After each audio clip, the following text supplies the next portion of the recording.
Hey guys, thanks for joining us today. We have got Paul Jubb with us. He is from the University of South Carolina and he's been a student athlete on the men's tennis team. Paul is an ITA All-American. He has been named on the SEC Academic Honors Roll. He's also been in his conference tennis team, but also he has won 27 SEC dual matches for South Carolina. Not only that, but Paul is the NCAA 2019 Division I men's tennis singles champion. We are so excited to have Paul here today. And I guess the first question we want to ask you, Paul, is how did you get into tennis? So I started, it was so we call it primary school over here, and it was my very first year when I was 4 or 5 years old. And basically there was an after school tennis like program club going on, and Right, I attended that. I started attending that after school, and yeah, then the local coach asked me to go and maybe start doing a few sessions at my local tennis club down the road. right. And then I started doing that, and then just started playing more progressively. And then I then got asked to go to the other club in Hull, where I'm from, Right. to start training more and taking it a little bit more seriously. And then that's where I started training more and more and practicing up until I left for college. Also, you've had the opportunity to work with some of the most amazing coaches, not just in the American college system, but also back home in the UK. I'm pretty sure you worked with Carl Edmonds' coach. How was that? James Trotman. I started doing work with him more so towards the end of my like junior career. Like he was the one who got me into the whole college scene. I was coached by Johnny Carmichael from basically when I was 5, up until 18 really, yeah. Nice. Or 17. So, um, yeah, he was my main person growing up, and then Trot started helping out in my last year or two before I went to college. As a lot of student athletes that are 15, 16 years old, they have aspirations of becoming a professional. Yourself competing in the ITF Under 18 Junior Tour, did you ever have any doubts about the college system, or was college always on your priority list of things to do once you've passed 18 years of age? It was kind of funny, really, because when James mentioned college to me, I didn't actually know what college was about. Really had no idea about the college scene, and I actually, for me, learning about college and then to going happened in a really quick period. It was 6 month period, 5 month period, so it was just really a quick turnaround. I'd always had dreams and was always looking to go professional, but it wasn't like I didn't want to take the college route. It was just whatever route was best for me, I'll take it, and if I can get there, then I'll get there. So, and when college, the idea came to me from Trots, and it sounded like a perfect idea and a perfect fit. So I didn't think twice really, and I didn't think it was a step down. And that's what most people think and have a misconception of college. And yeah, it definitely felt like a right fit for me, and seemed like the best way for me to progress and then get ready for the professional tour. So yeah, I didn't think twice or look back about it. Um, and I think growing up in juniors, like even if I don't think any of the I think in my mind I always had that mindset of these wins and stuff don't are not really determine whether I'm good enough to go pro straight Right. away, you know. So um, I was just always open to any pathway or what would help me the most, really. With myself being a college recruiter, we know a lot of good tennis programs out there, and it's safe to say Coach Josh Goffey from South Carolina runs an amazing program. And, you obviously have had a lot of success there being a tennis athlete. However, being a student, being 17, 18 years old before you go to college, you must have had a lot of interest. How come South Carolina was the right fit for you? To be honest, it was mainly Josh, because I never visited any colleges. I never actually went there. Um, Josh was the only coach I got to really speak to in person.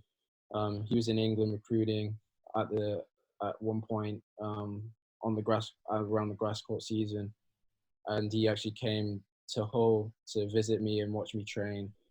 And yeah, after getting to talking to him, and we just kind of had like a really good connection straight away. And I really liked the way he spoke, and really liked the way, I felt, just got a really good vibe from him, really. And my gut was telling me, it, it would be a good decision to go there. Yeah, And for sure. um, uh, from talking to him, it was always one of my main picks. As you didn't go on any official visits and you only could use online resources to really get an understanding of South Carolina's facilities, when you arrived at South Carolina, what was your first impression? Did you walk on campus and were you completely blown away? How was it for you?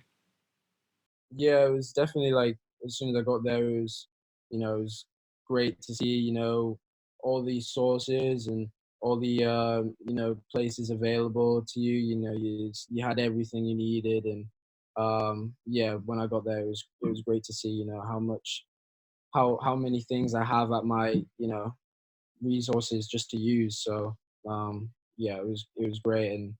And then the more I started settling in, the more I started using everything. And Right. yeah. Obviously, it is safe to say that you've had an amazing tennis career. However, when you arrived at university for the first time, you weren't the big dog in the team. You weren't number one. You started towards the end of the lineup and you had a bit of work to do. Where did that belief come from? How did you get things going to, being the number one in the team and then eventually winning a national title?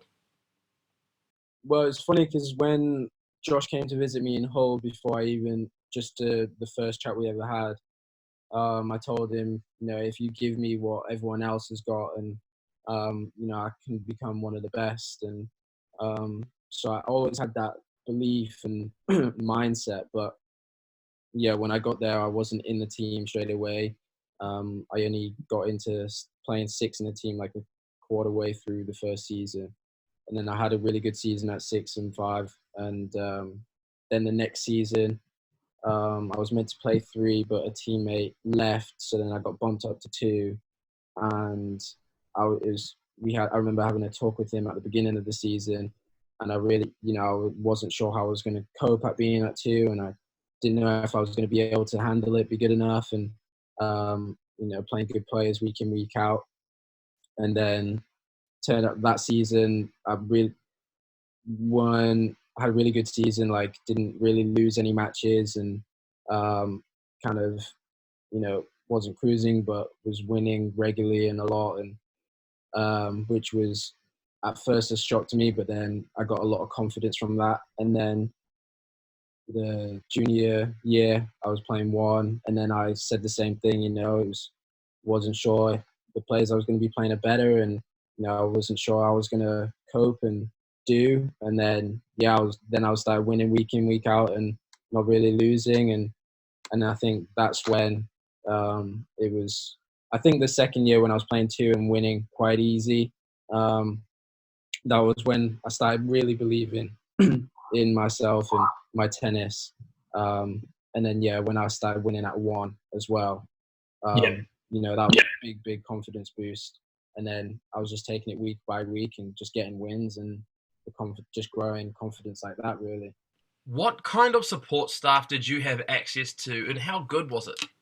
Yeah, really good. I mean, you've got everyone you need there, everything you need there. You've got from nutritionists to strength and conditioning. You've got your coaches. You've got everyone you need to get better in whatever you're doing, whether that's academics or that in your sport. So um, everyone is there for you. So everyone's going to be there to help you. So um, just using them to the max is crucial. And yeah, you've got so many resources to use and so many people around you, just for you as a student athlete. So it's really, really good. As you know, college tennis is extremely unique. You're allowed to coach on the court while you're playing matches, and there are things like no lets. But let's talk about the coach on the court. Does that help your development as a college athlete? So I've always been a person who likes to do things on my own. And I remember talking to my coaches, I think my sophomore year, second year, and I remember telling them, you don't have to be on my court as much when I'm playing the match. Just come over now and again, and you can go talk to the other guys in their matches. For me, actually on court, I like to just get on with it, and then if they see something, what's maybe going wrong in the match, or then they'll just come over, drop a little hint on. But a lot of people vary. It's a lot of people love a lot of attention on court while they're playing the match, and find it beneficial. And then some people like me, just like to try and get on with it by themselves a little bit, and then have that little bit of knowledge now and again. Um, but it's like I say, it's so good to have an extra pair of eyes who's watching from the outside, who can tell you some crucial information, what can change a match for you. And it's obviously great for development because it helps you get through matches, and can help you get some wins. So it's obviously great to have. But for me personally, I always liked having a bit less attention on the court when I was playing. College tennis is very brutal. It's very competitive. I think it's safe to say a lot of college athletes are very supportive of their own college teams. When you're playing someone, and let's say you go to another university and you're competing there, and you've got people clapping your mistakes, etc., does that build up your mental strength, and has it impacted your performance in professional events? It's a great environment to get tougher in. The main thing about college tennis is about being tough, and um, a lot of the time it's the tougher person who wins.